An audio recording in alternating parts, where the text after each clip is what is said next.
Hello friend, welcome back to Toyota Maintenance YouTube channel.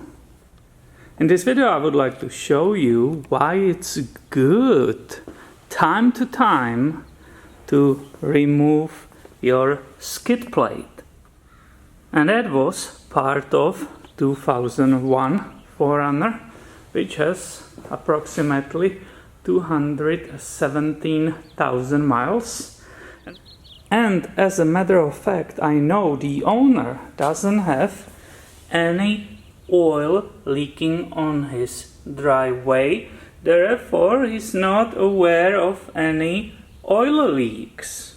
The skid plate manages to catch it, and then when it's driving, right, when the vehicle is driving, it can go backwards, right? The wind kind of spreads it on the body and kind of disappears. Let me show underneath the truck. You can start from the front, right? If the radiator, everything is dry, and bang! And it all starts. And it's here, right?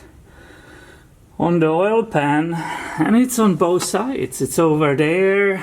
It's all kinds of oil everywhere here.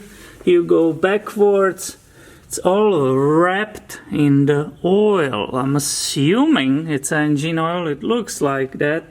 Didn't analyze it yet, but there's obviously leak, right? There's a bunch of mess, and this should be addressed later on.